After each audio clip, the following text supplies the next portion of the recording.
Hello friends, welcome to Shiny சமையல். இன்னைக்கு நம்ம சத்து மாவு வச்சு ஒரு பிஸ்கெட் எப்படி பண்ணுறதுன்னு பார்க்க போகிறோம். இது ரொம்ப சுலபமாக பண்ணிடலாம். இதை பண்ணுறதுக்கு ரொம்ப டைம் ஆகாது.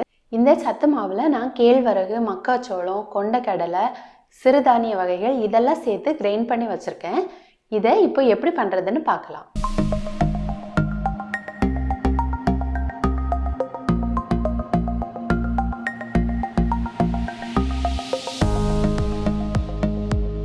முதல்ல குக்கீஸ் பண்ணுறதுக்காக நம்ம வெல்லத்தை கரைச்சி வச்சுக்கலாம்.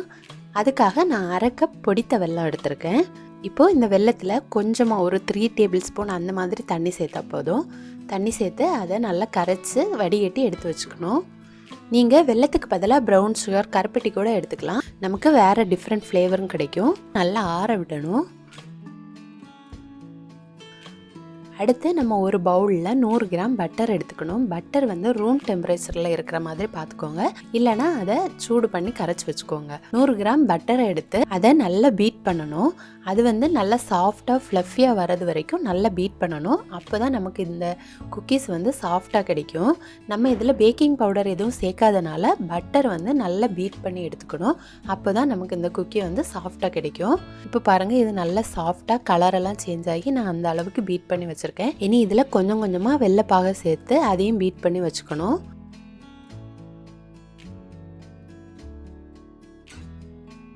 பீட் பண்ணி வச்சதுக்கு அப்புறமா இதில் 1 டீஸ்பூன் ஏலக்காய் பொடியும் சேர்த்து நல்லா மிக்ஸ் பண்ணி வச்சுக்கணும்.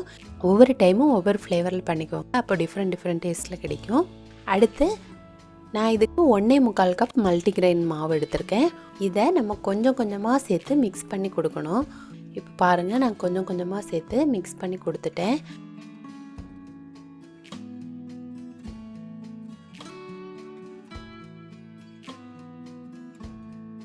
கடைசியாக நம்ம மொத்த மாவையும் சேர்த்து இந்த மாதிரி ஒரு சப்பாத்தி மாவு பதத்துக்கு நல்லா மிக்ஸ் பண்ணி எடுத்துக்கணும்.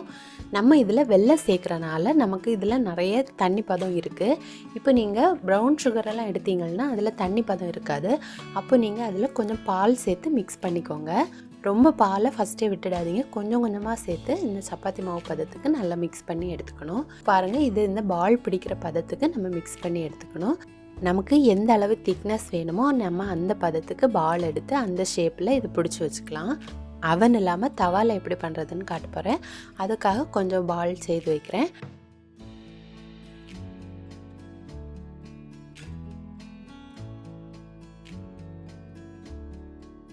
அவனில் வைக்கிறதுக்காக அந்த ட்ரேலையுமே நான் செய்து வச்சிடுறேன். இப்போ பாருங்கள், இதில் கொஞ்சம் பால் எடுத்து நம்ம அதில் டிசைன் வேணும்னா இந்த மாதிரி ஃபோர்க் எடுத்து நம்ம அதை இதில் ப்ரெஸ் பண்ணனா அதில் ஒரு டிசைன் கிடைக்கும். உங்களுக்கு எந்த மாதிரி வேணுமோ நீங்கள் அந்த மாதிரியே வச்சுக்கலாம். ப்ளைனாக வேணும்னா நீங்கள் ப்ளைனாக கூட வச்சுக்கலாம்.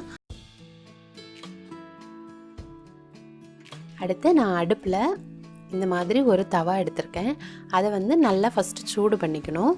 சூடு பண்ணதுக்கப்புறமா நீங்கள் இதில் ஒரு ஸ்டாண்ட் இருந்துச்சுன்னா சின்னதாக ஒரு ஸ்டாண்ட் போட்டு அதுக்கு மேலே இந்த பிளேட் வச்சுக்கலாம். மூடி போட்டு 20 மினிட் லோ ஃப்ளேமில் வேக விடணும். அப்போ நமக்கு இது ரெடி ஆகிடும். அதே மாதிரி அவனை வந்து 180 டிகிரி செல்சியஸ்க்கு ப்ரீஹீட் பண்ணி வச்சுக்கணும். ப்ரீஹீட் பண்ணி வச்சதுக்கப்புறமா இதை 180 டிகிரி செல்சியஸில் 10 to 15 மினிட்ஸ் உங்கள் அவனுக்கு ஏற்ற மாதிரி நீங்கள் பேக் பண்ணி எடுத்துக்கோங்க. எனக்கு இது 10 மினிட்ஸ்லேயே பேக் ஆகிடுச்சு. இப்போ பாருங்கள், இது சூப்பராக ரெடியாகி இருக்குது. இதை நம்ம இனி தனியாக எடுத்து வச்சுக்கலாம். இப்போது நம்ம தவாவில் வச்சதுமே சூப்பராக ரெடியாகி வந்திருக்கு. இது ரொம்ப சாஃப்டாக ரொம்ப க்ரன்ச்சியாக இருந்துச்சு. எடுக்கும்போது கொஞ்சம் சாஃப்டாக இருக்கும். ஆறுனதுக்கப்புறம் நமக்கு நல்ல கிறிஸ்பியாகவும் உள்ள ரொம்ப சாஃப்டாகவும் கிடைக்கும்.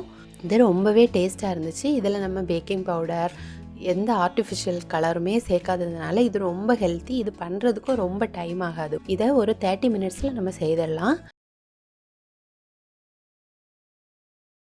நீங்கள் இந்த பிஸ்கெட்ஸை இந்த மாதிரி கண்டெய்னரில் ஸ்டோர் பண்ணி வச்சுக்கிட்டா ரொம்ப நாளைக்கு வரும். இதில் நீங்கள் ஏலக்காய்க்கு பதிலாக வெனிலா எசன்ஸ், பட்டை தூள் இந்த மாதிரி வேறு ஃப்ளேவர் யூஸ் பண்ணிக்கலாம்.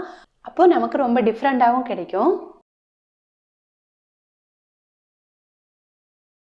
இது ரொம்ப சாஃப்டாக ரொம்ப கிறிஸ்பியாக இருந்துச்சு. நீங்களும் கட்டாயம் ட்ரை பண்ணி பாருங்கள். நம்ம கடைகளில் இருந்து பிஸ்கெட் வாங்குறதுக்கு பதிலாக இந்த மாதிரி வீட்டிலேயே செய்து கொடுத்தா நம்ம குழந்தைங்களுக்கும் நமக்கும் ரொம்ப ஹெல்த்தியாக இருக்கும். நீங்களும் கட்டாயம் இதை ஃபாலோ பண்ணுவீங்கன்னு நினைக்கிறேன். இந்த வீடியோ உங்களுக்கு பிடிச்சிருந்தனா என்னோட சேனலை மறக்காமல் சப்ஸ்கிரைப் பண்ணுங்கள். தேங்க்யூ.